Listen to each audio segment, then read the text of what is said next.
Salam teman-teman sekalian, berjumpa kembali dengan saya Arif Gula di channel TV Laskar Kristus ini. Saya doakan teman-teman kiranya kalian semua dalam keadaan sehat walafiat dan diberkati oleh Tuhan berlimpah-limpah. Mari kita bersuka cita dengan Tuhan. Teman-teman, pada kesempatan kali ini kita akan mendengarkan sebuah cuplikan video daripada pidato Cinta Laura yang artis terkenal di Indonesia dan yang sudah menyelesaikan kuliah juga ya. Luar biasa sekali. Dia memberikan sebuah pidato yang menurut saya sangat menginspirasi dan mengedukasi masyarakat Indonesia. Apapun agama saudara, apapun jenis kulit saudara, ras saudara, ya ada istiadat saudara. Mari kita bersatu di negeri ini. Sebab di negeri ini teman-teman sekalian kita diajarkan untuk bersatu. Walaupun kita beda agama, itu maknanya Bhinneka Tunggal Ika.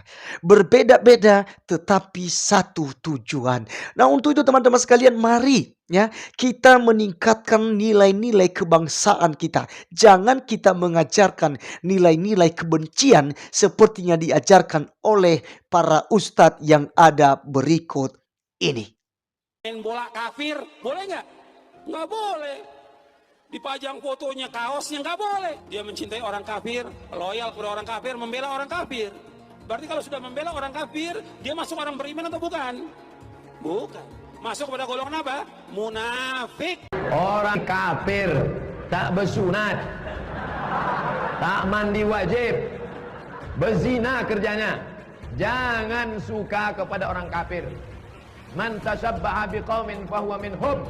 Siapa yang suka kepada orang kafir, maka sampaikan kepada mereka bahwa kita benci sama orang kafir. Kau benci? Iya.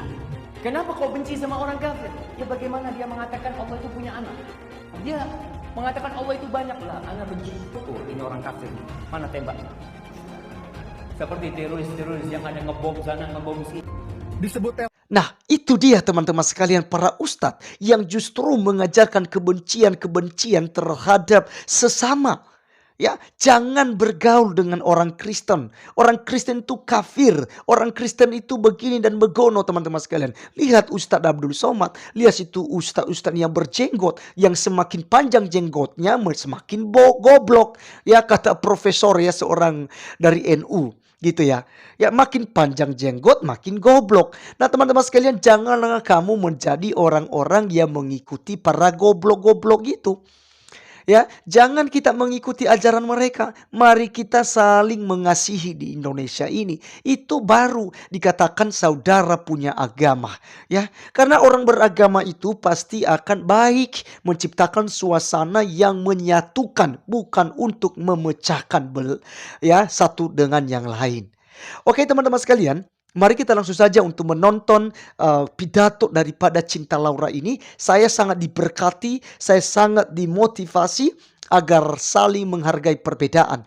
Dan saya rindu untuk kita juga diberkati bersama-sama. Mari kita menonton videonya yang ada berikut ini.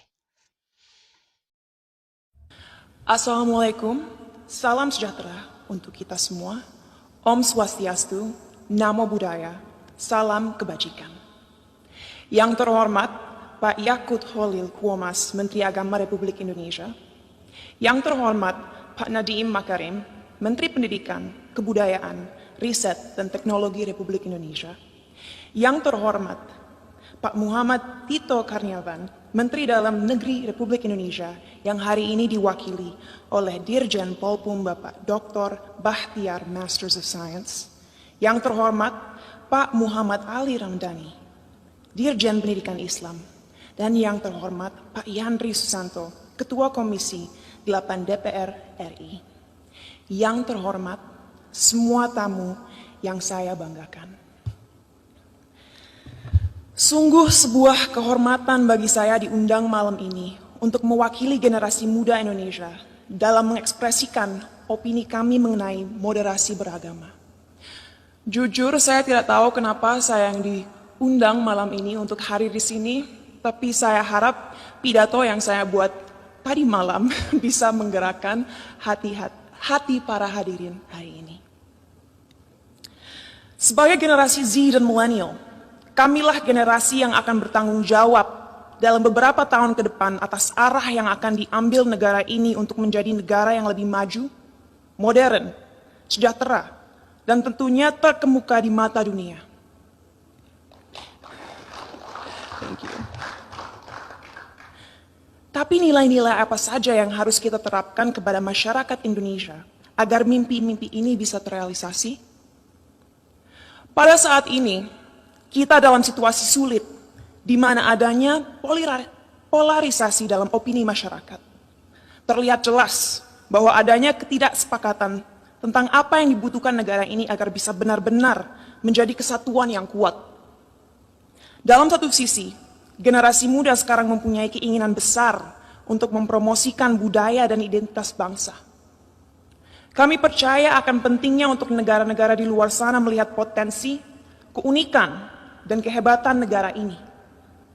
Tapi di sisi lain, sampai detik ini, kita semua masih sering berkelahi dan menjatuhkan satu sama lain hanya karena perbedaan ras, suku, dan terutama agama. Bagi saya pribadi, hal tersebut sungguh ironis. Karena bukankah pasal 1 dari Undang-Undang PNPS mengatakan bahwa adanya 6 agama utama di negara ini? Bukankah moto negara ini Bhinneka Tunggal Ika, yaitu berbeda tapi satu? Tapi mengapa walaupun dengan fondasi negara yang begitu memeluk perbedaan dan toleransi, tetap saja masih ada konflik? Apa yang membuat agama mampu membuat kita melupakan inti dari identitas bangsa ini?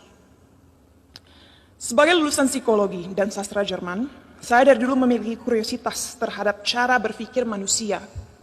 Oleh karena itu, pengetahuan tersebut saya perdalam dengan mempelajari filosofi.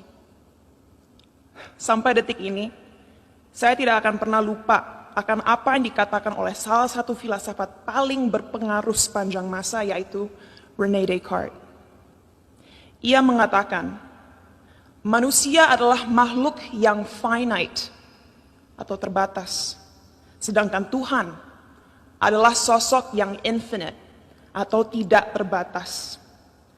Oleh karena itu, bagaimana kita sebagai makhluk yang terbatas merasa mempunyai kemampuan untuk mengerti sesuatu yang jauh di luar kapasitas kita? Bagaimana kita sebagai makhluk yang terbatas bisa memahami esensi dari sesuatu yang tidak terbatas? Inilah salah satu akar dari masalah yang kita miliki dalam masyarakat Indonesia sekarang. Karena pemahaman yang terbatas dan pemikiran yang tidak kritis, orang-orang terjebak dalam cara berpikir di mana mereka telah memanusiakan Tuhan. Merasa memiliki hak dalam mendikte kemauan Tuhan, merasa tahu pikiran Tuhan, dan merasa berhak bertindak atas nama Tuhan. Inilah yang akhirnya seringkali berubah menjadi sifat radikal. Dalam perbincangan saya beberapa waktu lalu dengan Habib Hussein Jafar, kami berdua sepakat bahwa bahaya yang masyarakat kita alami sekarang adalah mengatasnamakan Tuhan untuk kepentingan pribadi. Menyesatkan generasi penerus bangsa dengan prinsip hidup yang sebenarnya tidak ada dalam Holy Scriptures atau kitab suci agama. Kenapa bisa seperti itu? Karena kita kurang membimbing dan memberikan masyarakat tools yang dibutuhkan agar bisa memahami sebuah ajaran dengan akal kritis. Sehingga mereka menjadi tersesat dalam cara berpikir mereka dan lupa akan pentingnya menyeimbangi segala ilmu yang dipelajari dan dimiliki dengan nilai-nilai yang ada dalam budaya, sains, ataupun aliran pemikiran lainnya. Saat saya masih bersekolah dulu, saya ingat sekali diharuskan untuk membaca kitab suci berbagai agama dari segi literatur dan juga filosofi. Sehingga saya diberikan kesempatan untuk bisa memahami keindahan setiap agama dan sadar bahwa pada akhirnya fungsi terbesar agama adalah satu, yaitu untuk membimbing kompas moral manusia,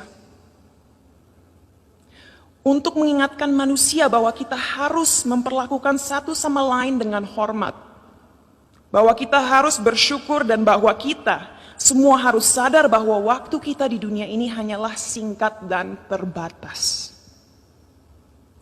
Oleh karena itu, ingatlah untuk selalu menjadi seseorang yang rendah hati dan siap membantu satu sama lain.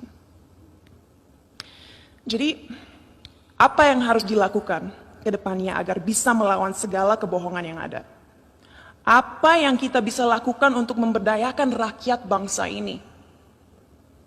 Saya rasa jawabannya cukup jelas. Satu, penting sekali kita segera mengingatkan kembali saudara-saudara kita akan indahnya, kayanya, dan uniknya budaya-budaya yang kita miliki di negara ini. Sejak usia dini penting kita mengenalkan budaya negara ini tidak hanya di sekolah, tapi juga melalui media dan semua platform digital yang ada. Sebuah hal yang krusial untuk disadari bagi generasi muda akan relevannya budaya kita di dunia yang semakin modern. Our culture is cool, not old school. Kedua, ajaran agama yang ada dalam sistem pendidikan harus adil dalam merepresentasikan agama-agama yang ada di negara ini. Agar orang-orang bisa mengerti sejak usia muda bahwa semua agama itu mengajarkan kebaikan dan tidak seharusnya kita melecehkan dan menyakiti satu sama lain hanya karena sebuah perbedaan. Ketiga, critical thinking, critical thinking, critical thinking. Ajarkanlah adik-adik kita untuk membaca dan mempelajari segala sesuatu dari berbagai sudut pandang. Biarkanlah mereka bertanya. Tumbuhkanlah rasa ingin tahu mereka sehingga mereka tidak mudah dipengaruhi dan dijajah pikirannya. Dan terakhir, gunakanlah teknologi yang semakin canggih sebagai alat yang dapat terus menyebarkan nilai-nilai toleransi, agar negara ini bisa kembali menjadi Indonesia sejati.